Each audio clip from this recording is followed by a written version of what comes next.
So this is an example of a peptic stricture in the distal esophagus. So it's not post-surgical, but it's fairly short. Maybe 15 millimeters, 1.5 centimeters. I can't get through, and normally I would just dilate this, but he's had multiple prior dilations with savory bougies and balloons, and the effect has not been durable. If I had a 20 millimeter AXIOS, I would consider that. One other option would be a 15 by 15 to start. So, and my worry is that it's kind of long, so I think stricturoplasty may not be a good solution, and there's areas of excavation there.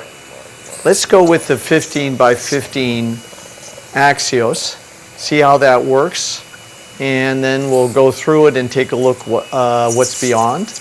Open. Open. Close. Close. That's better. Open. Open. So, you know, the likelihood that there's anything here is so minuscule, but it's been closed. It's been a year since he had his last dilation. Open one last time, please. Open. Close. Close. Okay. So now we're going to insert the AXIOS. Now this is the therapeutic channel gastroscope, which we have to use because of the sheath diameter, which is about 11.5 French. We're going to do this under endoscopic vision. And this is the hot AXIOS because I don't think they're even selling the cold anymore. Of course, we don't need to use electrocautery here. And we're not going to lure lock this to the scope. There's no need for that. And we'll see it come out in just a moment. Now, it's really a tactile issue here to feel the sheath go through the stricture and not hit up against any resistance. There's the tip. I'm going to have you hold that right here, please. Yeah, so the assistant is just stabilizing. And usually I use a cap on here, but that's okay. It's not critical. But you can see the diameter. I mean, this is snug in there. So it already tells you that we're looking at a diameter of 3 to 4 millimeters, right? So it's very snug. So I'm just going to advance slowly and make sure I have no resistance, and I have no resistance. So you just push it in a far distance. And the first step is just going to be, so we're not going to actuate the black hub, which really is coupled with the gray hub and advances the sheath. There's no need for that. I've already advanced the sheath, and we're in good position. We'll take off the yellow safety, which allows us to deploy the distal flange. And we just pull back very quickly. There's no need to do this slowly at all. And now I'm just going to pull back till I see the black mark. There it is, right? So now I know when I see the black mark, I'm going to have the assistant hold that, that's where the tip of the sheath is, and this is where we start to deploy the proximal flange above the stricture. What's important is that you keep a good view, so I'm going to pull back my scope a little bit, and that you don't change your scope position, and you have an assistant that is holding the sheath and pulling the sheath back, so you always see that black mark.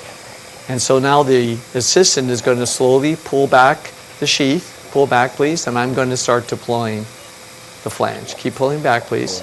Keep pulling back. Keep pulling back. There it comes, right? So there's the saddle. I'm going to push that in just a little bit so I get that saddle nicely.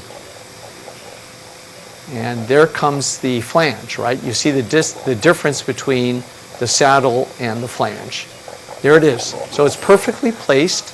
And now very slowly pull out. So once again, you see that the diameter of this stricture is very small. So now the question is, do you need to anchor this, or can you just leave it? And I would argue you could leave it, because the worst that can happen is the AXIOS opens up and it migrates. It'll migrate in the stomach. It's not going to pass the pylorus. So afterwards, if it does migrate, you just fish it out, but it won't migrate until after it has dilated the stricture. So I think you can make an argument for that. You can see it really is seated nicely in here, like this.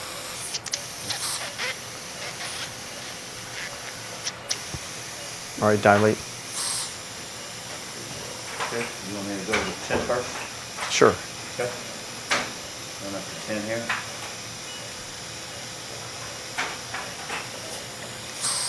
Okay. I'm at 10. Fighting a little bit, but not tight. Okay, go to the next level. Okay. Going to 11 here. A little bit of resistance. Just a little bit. Go to 12. Okay, going up to 12 here. A little bit more. I've got resistance here. I'm All right. at 7. That's fine. Go down now, please. Okay, going all the way down. Yes, please. Okay, going all the way down.